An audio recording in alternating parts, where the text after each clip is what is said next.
Welcome back to the Diaspora Comeback Show. Of course, I am your amazing host, Sally Eric. I'm excited to share the inspiring and captivating stories that we have to you today. Our show, as you know by now, is all about interaction. Don't be shy, kindly. Don't forget to reach us on our social media handles, Facebook, Diaspora Comeback TV Show, and WhatsApp us on the number which is on your screen. Today we have such an captivating and interesting story. Imagine living in a foreign land for 13 years. Within those 13 years, 4 times, not twice, 4 times, you come back home and then you end up going into the foreign country. Come back. Well, our next guest is here to share with us the story and the journey of coming back home and going back again. Our guest is Mr. George Ouko. Welcome. Thank you for inviting me. Welcome. Yes. Kindly tell us a little bit, which country were you in? Why you ended up spending 13 years in that land? What were the things that you were doing in South Africa, and the challenges also that you faced that you decided to come back home? Thank you very much. As the show said, Diaspora Comeback, the TV show, it's all about encouraging Kenyans who are overseas to come back home and maybe share the experience and the stories and the challenges, especially in diaspora and back home here. So, yes, I traveled to South Africa 2006. 2006. Yes, that's the first time I was invited with an NGO. I was working in a company, then I was fired. Then I went to a chemical company, G4S. Imagine working as a supervisor, and then I was not fired. I was demoted. You're demoted. When I was demoted, I got angry, and I fired myself. So hoping that because I was a supervisor, I went back to because it was an agency. I went back to those companies because I was very hardworking. Yes. So I thought they will take me. But now they refused. So I was really frustrated. Then I joined a clinical company. I worked for like 3 months. After that, I volunteered with another company. Not a company, an NGO. So this NGO is one which gave us an opportunity to travel to South Africa. So what they said is that we will accommodate you South Africa. It is a training, African Leadership Training Program. So they offered to accommodate you in South Africa? Yes. Now we were being trained because we're young people. Because this was an international organization. Yes. So they were picking young people from each countries. So we were privileged to be invited to the African Leadership Training Program in South Africa. And that's how my journey began in 2006 in South Africa. Wow. So the company is the one that took you to South Africa? Yes. The NGO. The NGO? Yes, the NGO. They're the ones that took you to South Africa? Yes. So immediately after 5 years, tell me what's going on in your mind. You're in this new country, this foreign land. 5 years have gone by. What's going on in your mind? Okay. First of all, let me share with you interesting story.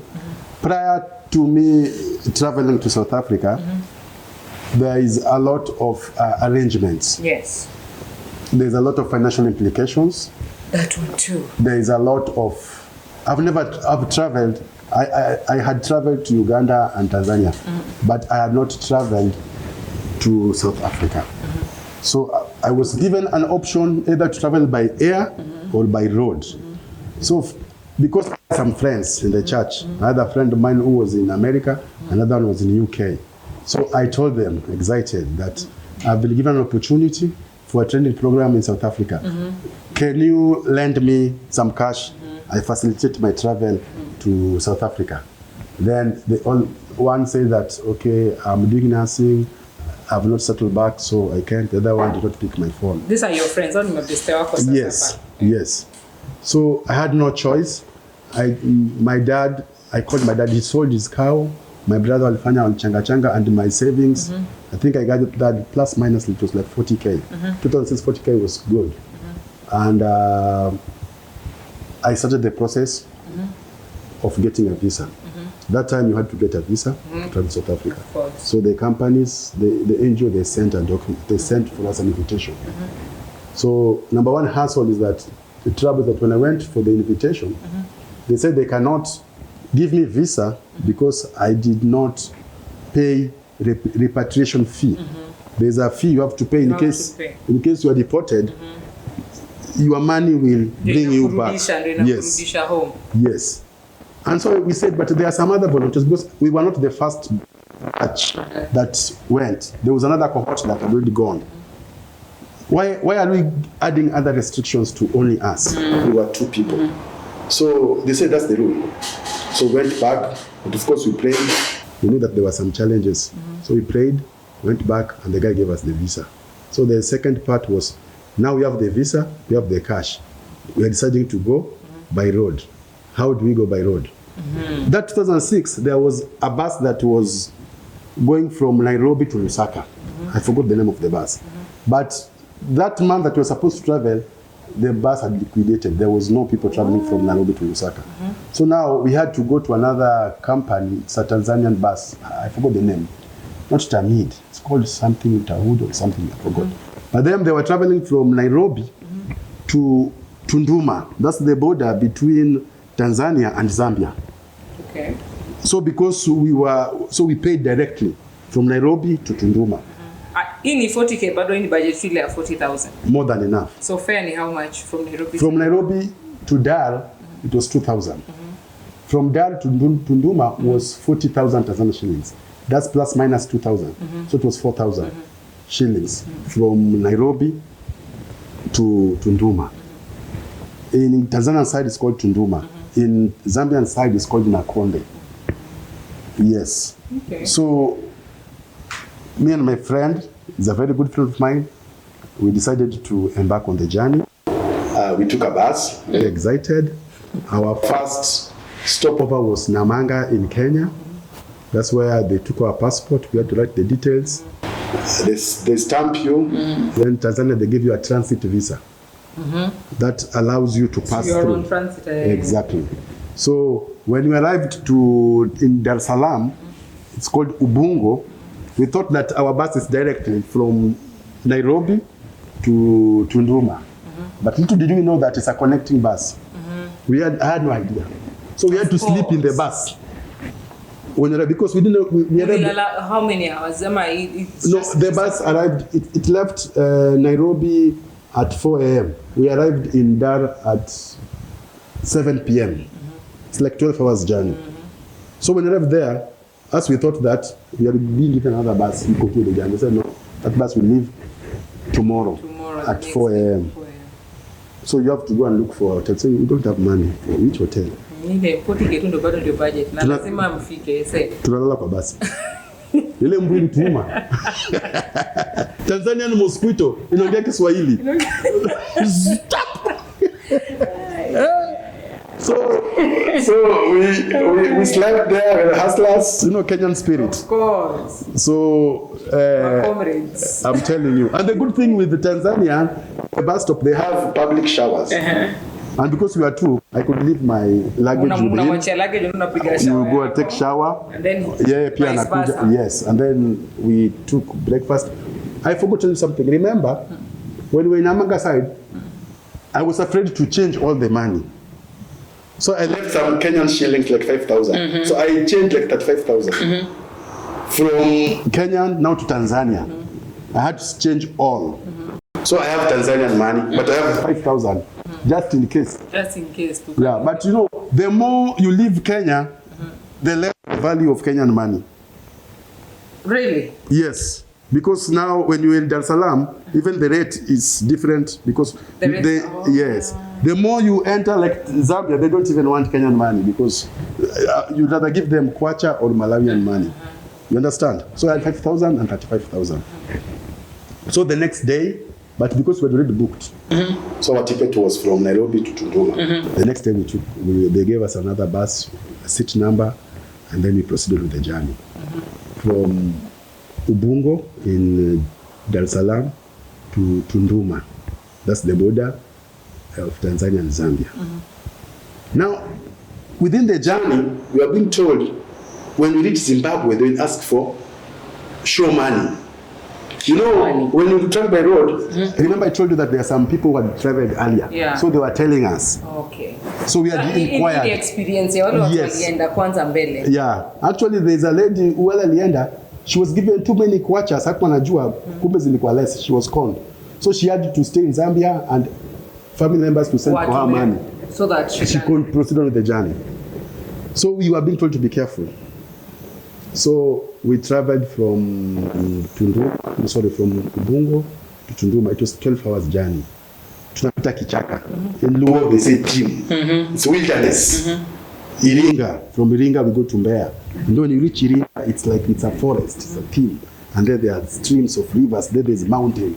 It's like when you go to Maimayo, that stretch. So we traveled Iringa, Mbeya. And I like traveling. Iringa, Mbeya, then we arrived at Tunduma. I think Tunduma is one of the, after Bait Bridge, Tunduma is one of the busiest port in Africa. I'm not sure. After Bait Bridge, Tunduma is the second. Because now Tunduma, it borders Tanzania, Malawi, and Zambia. I know Zambia is central. From Zambia, you can go to Botswana. From Zambia, you can go to Zimbabwe. From Zambia, you can go to Malawi. From Zambia, you go to Tanzania. So Zambia is like central. Now, when we arrive in Tunduma, we arrived at Tunduma around, what was the time? We arrived at Tunduma around 4. And there was, we were to catch the last bus that's going to Lusaka. So we were in a hurry. And remember, we had Tanzanian monies. Now you have to change this all Tanzanian money into kwacha. Now, I was told I have to show money with the immigration. Not Tanzania. I have already been stamped out Tanzanian exit. Now Zambia. Where are you going? To South Africa. Reason of visit this one.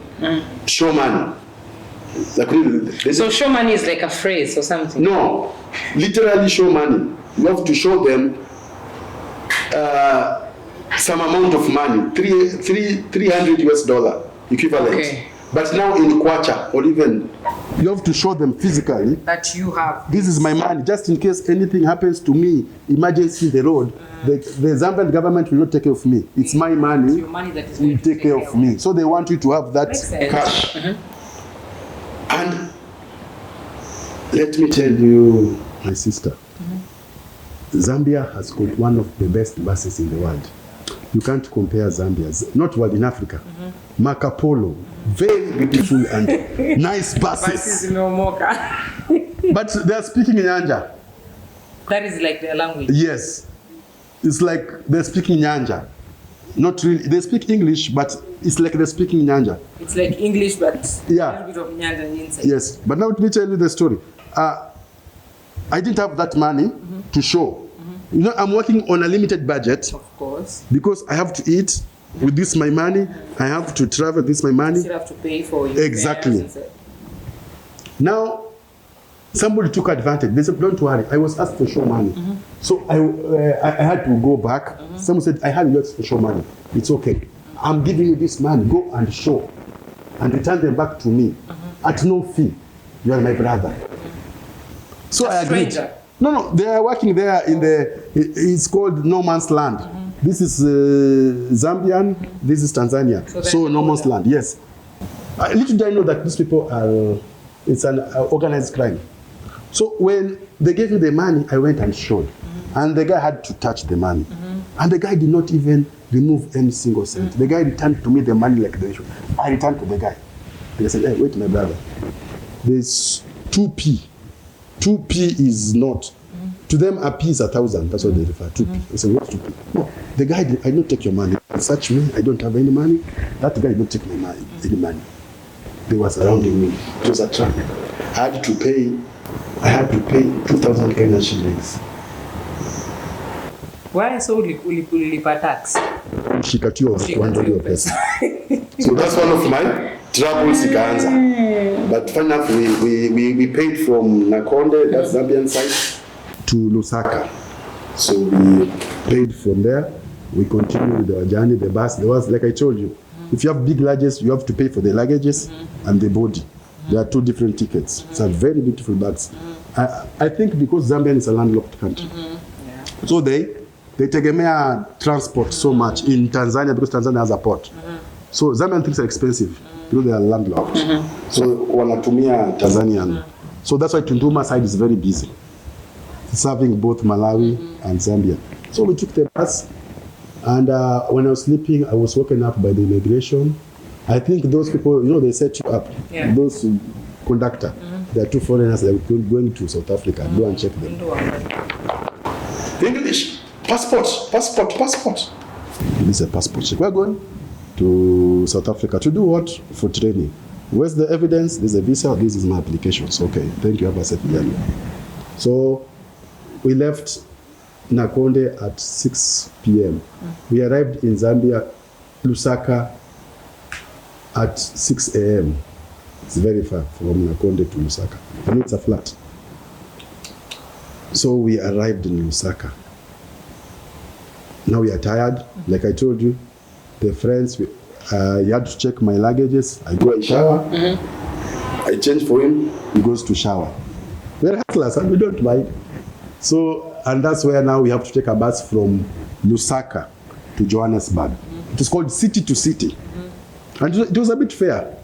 So before you pay, you have to show them the visa. They cannot give you the ticket without the visa. So you show them the visa. They allowed us to pay the ticket. Now you are okay. At least when you reach Lusaka, you are entering the back of South Africa, no pressure. So from Lusaka, now you have to go to border between Zambia and Zimbabwe. It's called Chirundu. Now that's where I saw one stop. Initially there was no one stop, but now there was the first one-stop border, whereby everything is happening in Zambian side. The Zimbabwe border, the Zimbabwean and the Zambian, they're in one room. So you go here. So that's why I was tense. Remember, I had exhausted all my money. Now if they ask me for show money, what will I do? And there it's like a kichaka. What about your friend? Him is okay. At least he was not. He was like he went to the till where there was a lady. Then I went to the man. So this time I purpose that I will go to the till where there is a man, where there's a lady. I don't want any man. So luckily enough, the guy, you have to show your passport and your name of fever. The Zambian side, they stamped me exit. Now the Zimbabwe side must stamp you in. So you queue the Zambian side for exit. Then you go back, you queue for the Zambian side for entry. Now we queue there for Zambian side for entry. They stamp you. Then you go and queue for the bus. You show them the visa. Then you proceed on the journey. So from Lusaka to Chirundu is 2 hours. So when we left at 2 p.m. We arrived at Chirundu at 4. By the time we were done with those immigration, it was 6. And there at Chirundu, there are a lot of monkeys and gorillas. Yeah. A lot. So from Chirundu now we have to go to Harare. From Harare we go to Beitbridge. Now Beitbridge is one of the busiest ports in Africa. Over 10,000 people and cars are passing by. So we are excited, we are in Beitbridge. And you could see, it's like heaven, it's like promised land. Like Zimbabwe side is dark. Then you go to Beitbridge. Lights. It's like it's like a promised land. It's like umetoka. And remember, it was winter side. It was on winter. We didn't know. Maybe nimevaa nice, nimevaa Sahara, you see those Sahara boots. Nikavaa two nice trousers. I didn't know that winter there is cold. There no cold season in Kenya. Not very budgeting. I don't expect. No, I know it's cold season, but I don't expect in winter. I know cold. But that cold is different from our cold. That cold is winter cold. It's cold. Earth is cold, but that one is cold. So we arrived in Beitbridge, in the Zimbabwean side. They stamped us in. Now we have to cross. It's like the River Limpopo. And then there's a bridge. It's called Beitbridge. It's linking Zimbabwe and South Africa. So we have to cross physically, or you enter your bus. And so as we enter the bus to South African side. When you say physically, unashuka basi unatembea. Yes. Because the bus has to be checked. If there are things that have they have refused or they have to be paid for, like maybe VAT or customs, they have to check. So everybody has to come out and do your luggages, and then you carry what you can cut the rest you leave, and then you go to South African side. Now when you enter South African side, before you enter, you have to pass through like foot and mouth disease. Unapitia maji, unakanyaga, afu ndo mnaingia like mnaingia heaven, promised land. Because there's buses za Congo, kuna basi za Zimbabwe, kuna basi za Malawi, kuna basi za Tanzania, na zimejaa thousands of people. Line, it's very busy. Kuna wale wanatoka, kuna wale wanaingia. So tukaingia, you have to follow your kama kondo, you have to follow your conductor. Ndio yeye anajua. And because it's a South African company, wanapewa preferential treatment. So wanapewa preferential treatment because it was city to city but South African bus. So wanapewa preferential treatment. So tukapelekwa kwa another queue tukatengenezewa, alafu ni sisi wote wanaangalia manifest. Wanaangalia manifest watu kama 30 ndio wanahesabu sawa. Mimi ndio nikusaidiwe. So unaenda stamp reason for entry. So hapo ndio kuna intention. Ndio kama utapewa mtapewa. Unaangalia hizo yellow fever ndio hii. Reason ndio hii. Stamp. Enda mungoje. Basi ni angaliwe. Ndio tamu pange line. Ufanye physical check kama umebeba drugs or what. Where's your passport? Here. Where's the stamp? Here. Where's the visa? Ndio hii. Where's the yellow fever? Ndio hii. Ingia. So tukaingia afu from Bait Bridge to Musina. Musina is very hot. Ndio tuende mpaka Johannesburg. I think it was like 6 hours. Not sure. Hii safari yote kutoka Nairobi hadi sasa umefika hapo Johannesburg ndio unafikiria kuingia. Ilichukua how long? 4 nights. Well, the first night. So on the 5th day ndio mkamningia Joburg. On the 4th night. Si 4th night sasa ndio tunaingia Joburg. Tushamaliza asubuhi. 4th night sasa ndio mnaingia Joburg. 4th night ndio tuko Musina, tuko Bait Bridge. Ndio sasa ndio tuendelee na safari. So we arrived like if somebody calls me 3 days, but I was on the journey. So the 4th night to arrive Johannesburg saa 7. So you have to call. We were given the office. We called the office to arrive to go city to city buses and somebody has to pick us because you will get lost. Big buildings, a lot of cars, a lot of people. You don't know. You are very green. Where the fala sasa? We do mesh Nairobi. So they had to pick us from the wanaita park station. Now this park station, there's a taxi rank. Sisi Kenya tunaita matatu. So there's taxi rank, then there is long distance buses. Alafu kuna police wako wengi sana because travelers, foreigners wamejaa sana, travelers wamejaa. So they have to pick you from there. Na kama tukapelekwa to our training center. And that's how we arrived on our training center. And then you started working? No, we started being trained, not working. Trained? Yes. So all this journey, in safari kutoka tu Nairobi hadi South Africa, so that you can hustle. 5 years down the line, what's going on were you married? No, that time I was single. You're single? Yeah, so there was no pressure. So hustle ulikuwa unapiga tu ni yako na familia na home. Na home. What happened is that when nilipewa opportunity, of course nilikuwa nimehustle. Nilikuwa na viti kwa nyumba, tu TV, so I had to take them all. We shall go. So there's a fresh life. So 5 years down the line, you're in South Africa.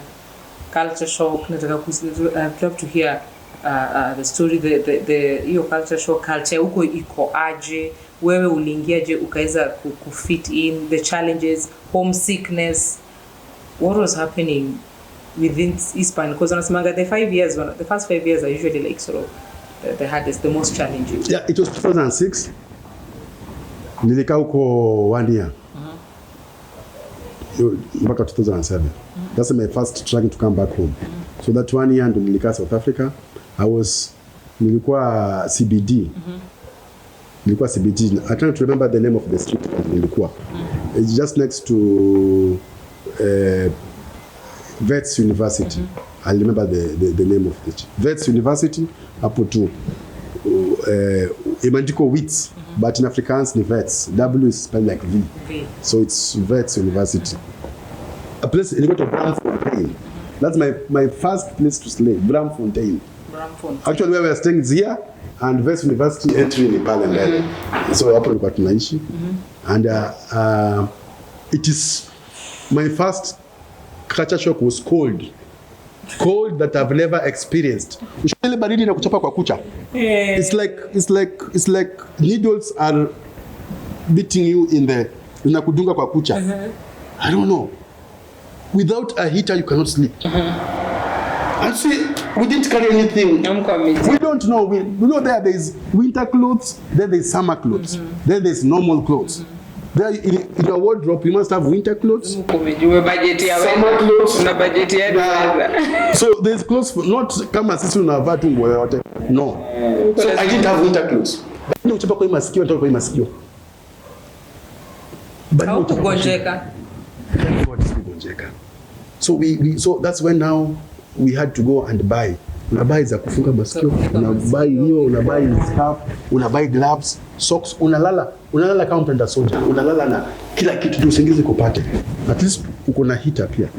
So the heater could help you are warm. So that was one of the second thing, because we were in a training, we were training a lot of people from different countries. We had Cameroons, Congolese, Ugandans, Kenyans, Swatis, Zimbabweans and Zambians. Training ilikuwa how long? It was for a 1 year training. 1 year training. Yes. So all this while mnaishi tu kwa room moja. Yes, men and women on machine. And women wako hiyo setting. Yeah, and then we train, tunatrainiwa. Ilikuwa leadership training program, communication. Tulikuwa tunatrainiwa also they fundraising. Providing food. Yes, they are providing everything. So they are providing everything. So the second culture shock was mimi sijawahi pika na electric cook. Nimezoea gas. So naambiwa ni there are 4 plates ziko pale. Umeambiwa ujue ni hii umeweka not on is. So I had to hakisha ni correct. Kwa hiyo correct ndio nawaka. Sengine unaambiwa uzime, ona zima different. Wafikiri umezima kumbe umezima. Hiyo nilipatia. Actually if there's anything I hated was cooking. Because of you, I didn't tell people. And they tell you, go and cook. They should have told us that hata kama ni makaa ama gas. So unaweza like 6 knots. Uju ni gani ndio hii? Ni gani? They have not even so kuna pot kubwa. So hiyo ndio stress. Koje iko ready ndio. Sengine umewakisha micro ile ya chini huko. Ndio nawaka. And umengojea ugali hivi, maji ya nini hivi. So that was another second. The third one was how do I cooking? They don't call it ugali, they call it pap. So for us, when we're in the center, we know this is pap. So when people ugali, and then they cook it nicely, and they come back and margarine, so we know. But try to ugali because most of us, when we're Kenyans and Zambians, they call it shima. Zambia call it shima, so we don't mind. So when we went outside, I was craving for ugali. So naona mtu namuuliza, I want ugali. What is ugali? Okay, listen, if you don't know ugali, you must know maize. I want maize. Listen, what is maize? So then, maize wanaita corn or mili. Unga wanaita mili. Ugali wanaita pap. So I had to physically go to where and say, I want this. What is it called? This one. That's into pap here. What I want. So that was another culture shock. Yeah, another culture shock that really was interesting was when you enter the taxi. As tunaita taxi, as tunaita matatu, tunaita taxi. Now as taxi, they call it cab. So sisi tunaita matatu, tunaita taxi. So I had to like when you enter the matatu na shanga town, ukienda town na point finger moja juu, ukitoka town unasifanya hivi. Ngoja hakuna ti tau. The driver is the conductor. So all the cars are going this route. But route ingine ikifika pale Tarani iende location ama suburb na ingine rudi town CBD. Because for them kusema town, South Africa everywhere is town. Ukisema town, what do you mean by town? Like Kenya, Nairobi, Ngara is town. Ukisema unaenda Westland, that's town. So you have to be specific. Where are you going? So unasema naenda drop on CBD. So make it even. So you have like to. So that was alafu. Secondly, when you enter the taxi, there's no makanga. Kama tuko watu wanne hapa, walikuwa wanapenda kutumia hizi matatu Nissan hizi kubwa. Tunazitanga aje big board. It's very nice. So 4 people wana sit hapa, you collect your money and you purchase the second person. This people wana collect money and anapatia huyo. So they believe in trust. I'm imagining Kenya. Gari za kwenda Githurai, lakini pata mtu mwingine. Sasa shuka na pesa yangu. So that's what. And the person ule iko mbele. The person ule iko mbele ndio anafanya kuhesabu pesa. Ndio pate driver. Na huko kando yake lazima ndio urusha change. Because maybe fare ni 5 rand, nimekupatia 10 rand. I need 5 rand change. You have to return to me back. Or kama nyinyi wote tuko na pesa, tutachukua 20 rand tutapeleka silo tuende. But most tunaziseta tunapeleka. 20 rand is for who? Back 15 rand anapewa. If 50 rand is for who? Ni huyu. Napewa 45 rand. The years plus. Driver anasema 14 seater times 5 is 60 rand. What I need 60 rand, uzingine ubakishe kutisha. So right now ushaka South Africa umesha settle, ushajua a little bit of the culture. Your shock, your culture shock isha you know you're hustling, you're working hard as a young man, and then you decide you want to come back home. What prompted that decision for you to come back home the first time? I think I was worn out. That first there was something that was happening also in the training that I didn't like. Yeah, we felt like, because they promised us that after 1 year in South Africa they'll take us to America. Na so tukapata wengine wanapelekwa si atupelekwi. Okay. So they discouraged us. So I was bored, so nikasema let me go back home. So I told the director I want to go back home. But later nimwambie pesa ya ndege. Mimi namwambia pesa ya basi. How much home? 5,000 rand. It's giving me 5,000 rand. Yeah. Alikupa tu exactly yenye ulisema. Hebu imagine, ningesema ndege. But you are really worn out. Naelewa hiyo. Yaani nipe tu nitoke niende kani nimeenda. Yeah, niende tu home naweza nini. So ulikuwa umeshatengeneza ka kitu hii time hii mara kwanza unataka kurudi home. Hakuna tumetengeneza, niko tu na simu mpya, mapicha za niko tu na ushuhuda testimony. Yeah, I'm going back home. Una come home? Yes. Unakaribishwa home? Yes. What happened? See, I came back home. Yeah, I came back home. Nilikuja home. I traveled by road. Ulikuja home after how long kwanza? After 1 year, 2007. After 1 year? Ukarudi home? Yes, 2007. By road. By road again? But this time round haikuwa shida. Haikuwa stressful kama ile ya kwanza? Yeah, nilikuwa shazoea. Because ulikuwa already uko na experience. Yes. Sikuja prepared. So you come back home, ukamwa sasa unataka tena kupiga hustle Kenya, si ndio? Now you umetoka South Africa Diaspora comeback show. You started doing your hustling hapa Kenya. Nilikuja home 2007. Kabla post-election violence. Yes. 2007 kabla post-election violence. But at that time kulikuwa na attention mingi sana, people were busy, so nobody could really worry about. Before we go to a break, I want us to Tell us kwanza kidogo, usha come home, umesettle, post-election violence pia ndio hizi. Familia wali ku-embrace? Did they embrace you? Kulikuwa na challenge? Wala of course unajua umetoka majuu, umekuja na do. Yeah, walijua sina do juu niliwaambia mimi sina pesa. Ulisema tu na kitambo mimi sina do.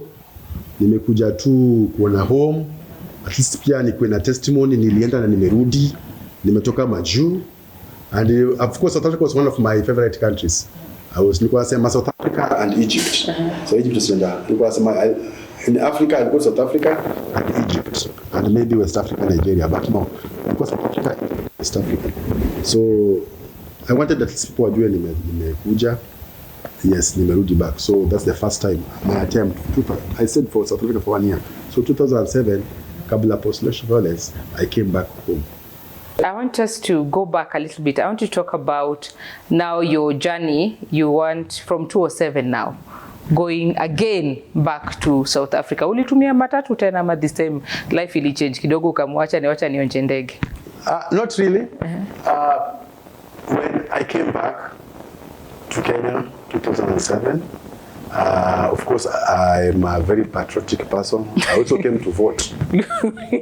So I came, I voted, and you know what happened to 2007? Of course, everybody. There was post-election violence. I was discouraged. And the environment was hostile.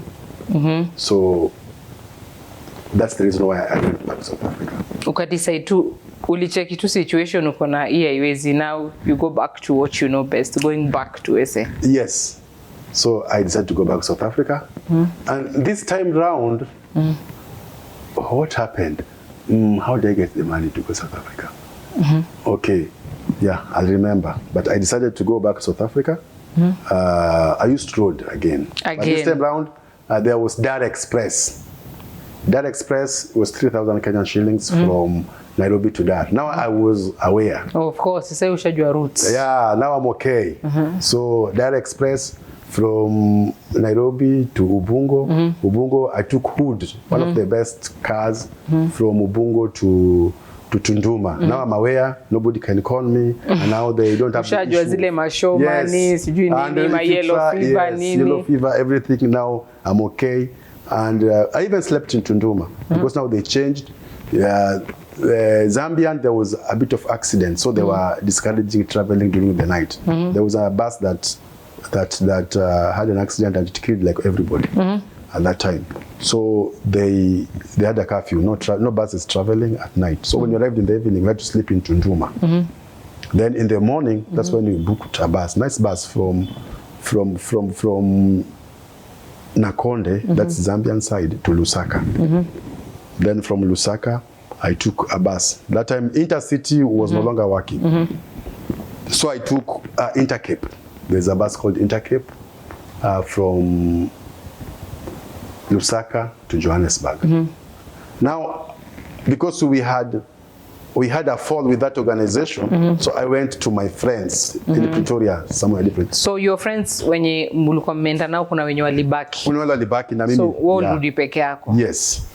So you went to them? I went to stay with them in Pretoria for like 1 month. After that, we decided that Pretoria is not working for us, so tukaenda Cape Town by train. How many hours? 24 hours. From Johannesburg to Cape Town, road is 17 hours, train is 24 hours, plane is 2 hours. It's very far. So we went to Cape Town to hustle. Tukaanza kupiga hustle huko. Wakenya roho letu ni juu. Wengine wanafanya matatu. Huko kuna, it's different from Johannesburg. In Cape Town it's like Kenya. They even have a tout. Beba, mbao. They have a tout. Okay. And wakona, they are matatu zilizo ngoma. Especially wako na nganya. Yes. That is in Cape Town. Yes. So that's what happened. So tukaenda hapo, tukaenda tukafanya masherehe huko. Cape Town were working, but it was difficult. Cape Town is very expensive. Housing, expensive, food, it's very expensive. And opportunities there were minimal compared to Pretoria and Johannesburg and Durban. So sometimes we could have like 2 meals or even 1 meal. Nduko huko genini, ndio umezoea kukula. So unafanya kazi, mpaka inabidi tufanye kazi za bouncers usiku kwa mabaa to survive. Even we were tempted, you can even attempt to sell drugs. Yes, but we didn't want. So tulianza ku experience. When you are staying with the organization, they were taking care of the accommodation they were paying. But now lazima ulipe rent, lazima ulipe maji, ulipe stima, ulipe zote, lazima ulipe zote. So ilikuwa tough. And I stayed there for up to 2009. Then my dad made a switch. I want to go to Kenya. So 2007 to 2009, 2 years. 2 years unarudi Kenya tena. Kenya. What hiyo nini ilikuwa too much? The pressure, alafu na hustle sana, really working. It was tough for us. Yes. So that's what happened. So 2009 nikasema mimi narudi Kenya. So 2009. Ulika Kenya how long sasa from 2009 tena? 1 year. Tena 1 ulikuwa tuna break ya 1 year. 2009 nika Kenya to 2010. Hapa bado are you married? Not really. But you're dating? Yes. There was this lady nilikuwa na date and she was really wondering maybe on and off. Mara niko Kenya, niko South Africa. Yeah, it's one boggling so it was really because huko umesettle but it's quite umesettle. And that's why maybe then I could move. So 2010 wakati kuko na FIFA World Cup in South Africa, I was in Kenya. Nikakaa Kenya. No, from there I stayed for 5 years. 4 years to 2014. Nilihustle Kenya, nimepata family,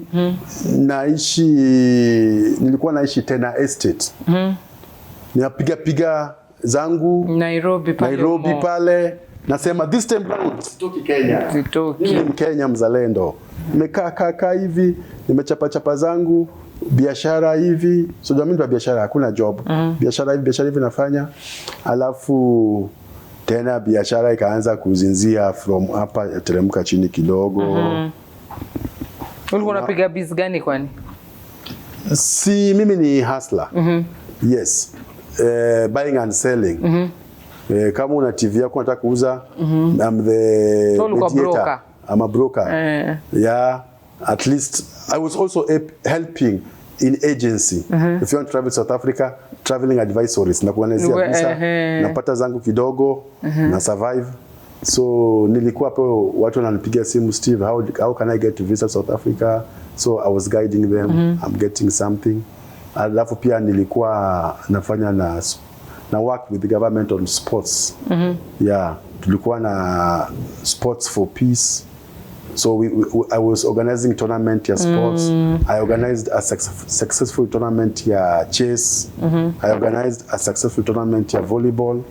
I was supported by then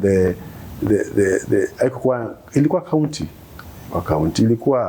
Ilikuwa a ministry in the government, sports, but in the county level. So here you look like you're settling. Isn't it 5 years? Yes, I'm settling. You look like someone who's settling. Exactly. It is now making sense for you to settle in Kenya. Yes. So trigger tena ilitoka wapi? Ilitoka wapi? Trigger ilikuja, nilikuwa nimepata mall moja. In South Africa we were doing Migathe. What is Migathe? Curio. Oh, curio shops. Yes, in South Africa there are a lot of white people. They want to know African things like giraffes, beads. So that's what we were doing. We are selling it on Kenya. We call it Masai market. South Africa they call it flea market. Flea market. Yeah, like flea chawa. So because watu ni wengi. So we could go and sell those stuff South Africa. So that's the same idea I brought in Kenya. Now I identified mall. There's one mall ambayo ilikuwa anafanya every Friday, Saturday and Sunday, village market. So village market ilikuwa target ma tourists. So I could even tafuta kiondo pale Karioko, unanunua kiondo 300 unauzia mzungu 1000, unapata yako 700. So hivyo tulikuwa tunaendelea. So tulikuwa tunauza, niko na watu, tuna train, tunauza, tunabuy vitu, tunauza. So that's how I was making it in Kenya. At least in a week, nafanya kazi Friday, Saturday and Sunday. I was working three days in a week. And those were enough to pay rent for the whole month, 3 days. Hizo zingine nilikuwa na save. So I was okay. Niko na family, I was enjoying. So what happened, incidents, one of the lady I employed, there was a rule in the mall. Don't approach a customer. Let customer come to you. How? Oh. Si mumeweka like a table, mumeweka ma paintings. So umeka. So the rule is, now uko peke yako, mumepewa watu kawa 6. So the rule is don't approach a customer. Let a customer akuje kwako. Yes. So one of my girls, she broke that law. She approached the customer, and that's how our tender ilisha hivyo hapo village market. Village market. So it triggered you. It triggered me. I survived for 3 months. After 3 months, nikasema no, hii savings ikuli. Wacha niende. So that's how I went to South Africa. Tena by road ama this time?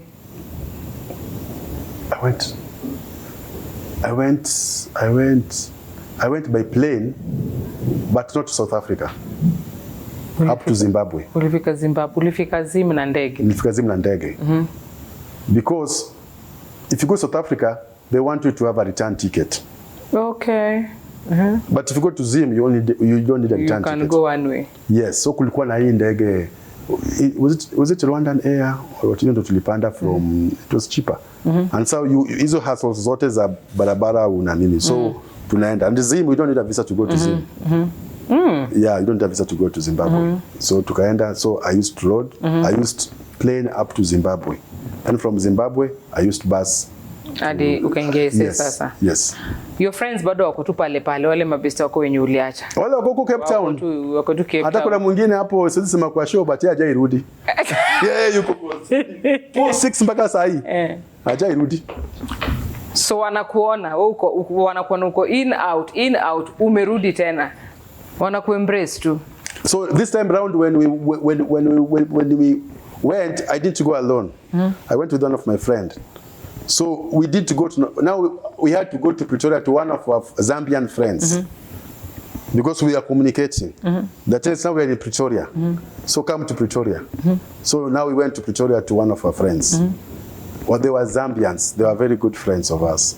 So that's why we went to stay in Pretoria, a place called Sunnyside. Sunnyside is a place where there are a lot of foreigners.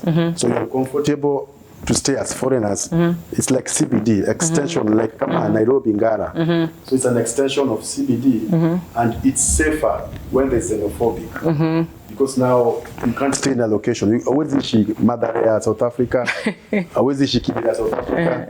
Ama Dandora, South Africa. Lazima uishi kama Ngara, Parklands, pale mkunu. South Africans, foreigners wanapenda sana sana. Uweju wako wengi. Sasa kama kuna vita, you are there, you can support each other. Mnaweza saidiana. Yeah, because sometimes they are very violent. Hawataki when there's xenophobic ikikuja. So this time uko na do, umesema ulikuwa na savings. Yes, so nimeenda South Africa. Umerudi tena. Yes. What are your plans right now? Sasa umerudi tena. The reason why actually I went to South Africa, I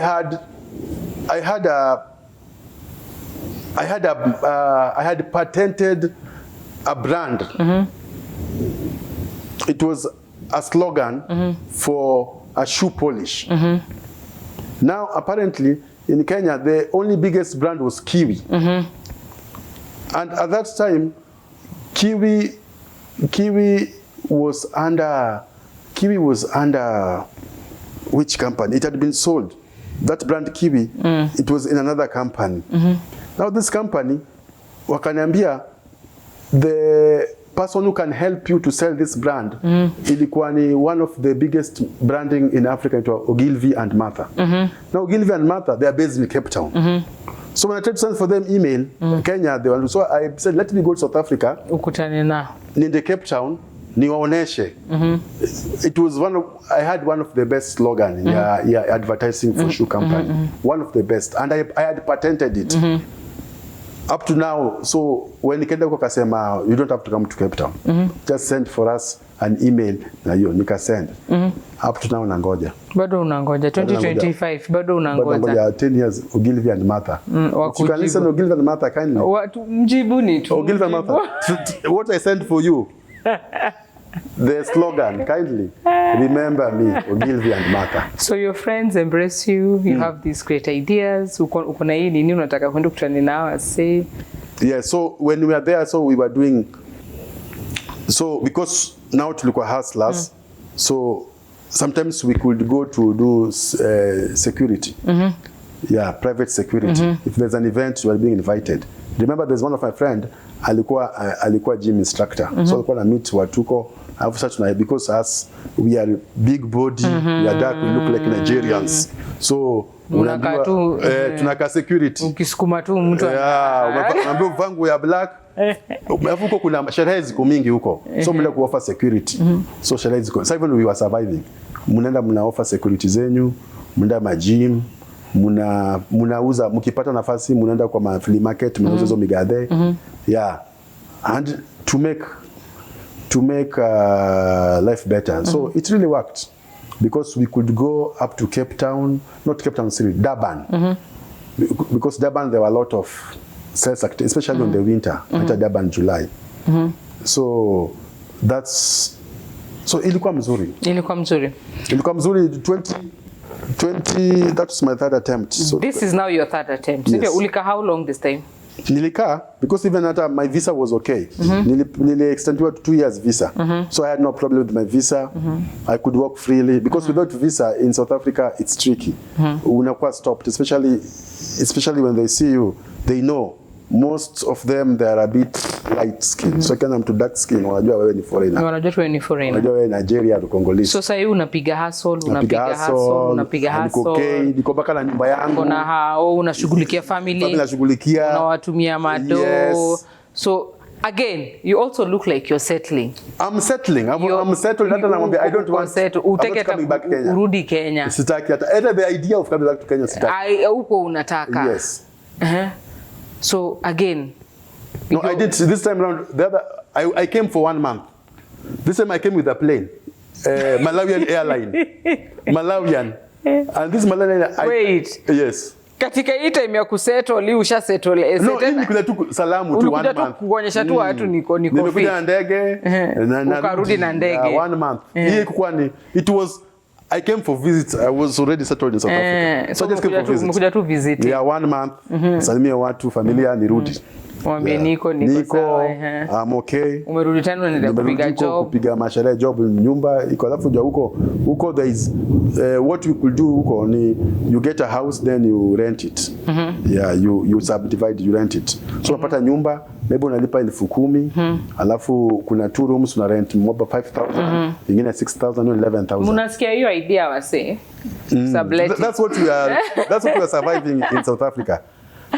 Wachukua tu 2.5. You take a 2.5, unaambiwa 6,000. Alafu kuna 3 bedrooms. One bedroom ni 2.5, another one ni 3,000, another one. So unaanza sublet. Unabaki na room moja. So wewe ni kama unaishi free. Unaishi tu free. Rent zako unalipiwa pale. Yes, unaishi free. Yeah, so that was how we were surviving. It was a trick of surviving. So again, what really triggered your decision to now come back home in 2019? Okay, 2 things. Number 1, I was doing okay. I won't lie. I had even my savings.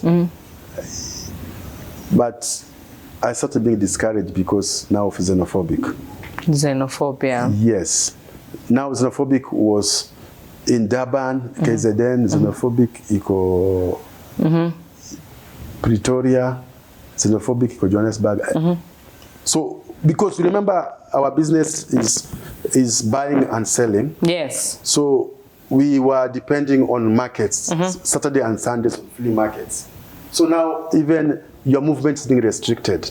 And then you see on social media how people wamekuwa slaughtered just because they are Nilikuwa nasikia hadi watu wanachomwa tu live. So, and you know, as of course they were sending some extreme videos, wengine wana take advantage, unakwambia you have to join our WhatsApp group ndo tukuupdate. Kumbe it's a platform ya ku sell the ideas. So you see, but because you are seeing it on television and everywhere, your families are afraid. Wewe kuja, xenophobic ni normal. So, and also they started extending visas for us. Yeah. Yeah, so they were denying us a visa for no reasons. And now you can't even go for asylum. If you're a passport holder, you cannot go for asylum. You know, remember in South Africa, sometimes you can ask for asylum. Unapewa asylum. The reasons, you have different categories of asylum. So, and it's legal. So you can't get asylum, you can't renew a visa. So, but I could have appealed. So they rejected my application after 2 years. After 2 years of waiting, they rejected my application. I could appeal, but I had already exhausted. So I said, okay, let me try Kenya. Last time, 2019, let me just try Kenya. Wacha nirudi tena. Wacha nirudi. This time round, I had plans. I had plans of I was also a masser. I trained as a masser in South Africa. So I had massage machines that I was selling there. So I decided to come to Kenya. I had a plan of registering a company, which I registered, Massage Africa. So I had a plan of how to organize group massages, recruiting people, and do. So I had that plan. I had plan of from 2017 of having my own TV talk show. So all was written there. I had a well-groomed plan. I said this around, I know what to do, where to do it. So I decided that I will look for a house, and this house will double up as my office in the CBD. Yes, so everything was well planned. But like they say, ground things are different. Ground vitu ni different. So, but I registered my company, Massage Africa, in 2019. It's still active up to now. I went, it was difficult to identify massage. Kenyans, they have not embraced massage per se. Yeah, they have not embraced the idea of massaging. So they only go for massage when the doctors told them. So I started even... They don't even call it massage, they call it therapy nowadays, physio. Yes, so I started selling those machines. I sold those machines. I want to settle. I have to settle. I blocked any idea of South Africa. I blocked it in my mind because it was like, I don't know how it's called in Kizungu, but in Kiswahili tulikuwa tunaita kasumba. Ni kasumba kakotu hapo kwako wewe kama diaspora. If anything happen, you want to go back, you want to flight. It's fight or flight. So it's either you fight or you flight. So as we are flighting. If there's no fight, we flight. We flight. So I wanted to block that. That I'm here to Kenya, do or die. I will survive in Kenya. And I blocked all ideas of me traveling to South Africa. And I said, I'll survive in Kenya. But so I could ask people how. Usirudi Kenya. Niko noma. Na umewaambia niko noma. Wewe unaishi Kenya. True. Wewe yo ngumu, wacha hata mimi survive ngumu. I didn't want any idea mtu aliconvince. So the whole idea was something fun is that when you come to Kenya, when you want to settle, people are telling you, unarudi lini?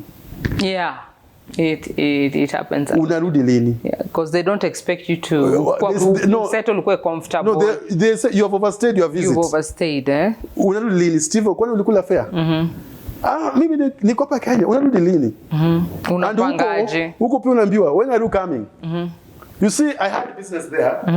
I helped people doing for me business. They couldn't for me money. So, Steve, when are you coming? George, they call me George. Jonah coming back.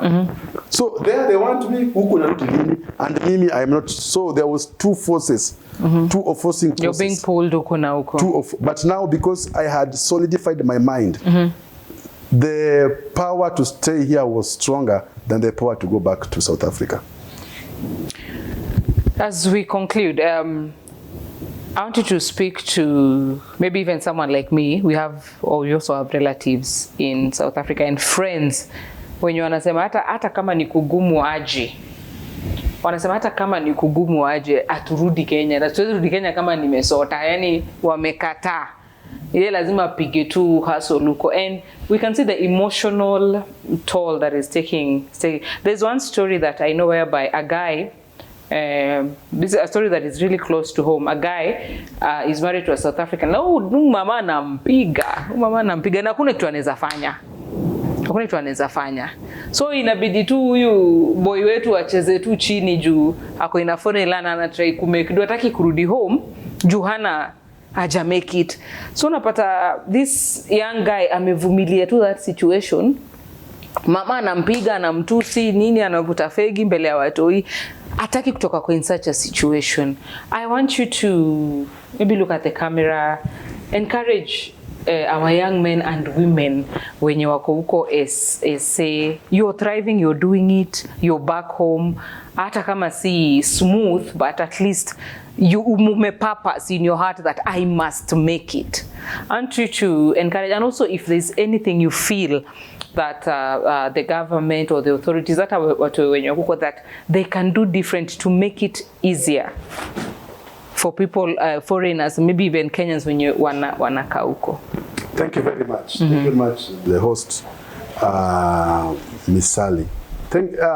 What I advise diaspora community, wherever you are, doesn't have to be South Africa, maybe in America, Rwanda, wherever you are, and you want to come back home, and you are in a crossroad. What I can tell you is have a plan. Don't just come to Kenya. Have a plan. Nakuja Kenya. Nakuja kufanya nini? Ask yourself that question. What am I going to do in Kenya? Where am I going to stay?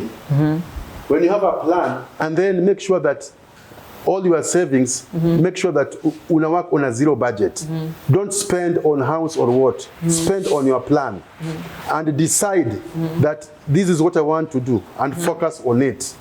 You can borrow ideas. We've seen successful stories of people coming with ideas from outside the country and they are thriving here in Kenya. So have a plan and don't lose hope. And when you have that plan, come and settle. But if you are not ready, not only psychologically also, if you're not ready, don't come. If you're not ready, because you will be disappointed. You will be taken advantage of. People will laugh at you when you fail. They'll be like, when mtu wa majuu, sasa umesota. Imagine unaishi kwa slum. So, I advise you, make a plan. And because they say, if you fail to plan, plan to fail. To the government. Thank you very much to the government. There is what we call diaspora desk. There's a diaspora something in the government. But you can do better as government, especially for people who have been deported or who, through one or two reasons, maybe their sickness, they have come back home. We can have a safe haven. We create a safe haven for them, like a shelter. We identify, even at school, they were doing it on the corona time. Identify somewhere, at school or something, national. So that, and then you screen those diasporas. Because these people, diasporas are the second GDP earning in Kenya. They are sending money home. One or two reasons imefanyika amekuwa deported. Usimwache hivi akwe depressed, aanze kuwa suicidal ama kufe. Look for a safe haven, kama ni a shelter. Wacha kae hapo, ajisort kwanza. Accept hizo shame. Accept yuko Kenya. There is acceptance. Akishajisort psychologically jaribu kuwatengeneza vizuri, muongeleshe, alafu muwaweke kwa program, hata kama niyo kazi kwa vijana, because they have got ideas huko. Wanaleta Kenya na faulu, and we know that the government is for the people and they are willing to support us. That is my take. Wow, wow. Thank you so much, Mr. George Ouko. Thank you so much. Ladies and gentlemen, you've heard the story, you've heard the take, you've heard the inspo, you've heard the encouragement, you've heard the advice. If you would like to meet or even share a story, or you relate to any of the stories that you've heard all through the episodes that we have, kindly reach us on our social media platforms, Facebook, Diaspora, Come Back, the TV show. Our WhatsApp number is on your screen. Reach to us, tell us which stories inspired you or encouraged you the most, and definitely we will meet again.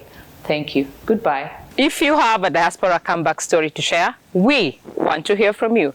Reach out to us on our social media or WhatsApp us at the numbers on your screen. Your journey could be the inspiration someone needs.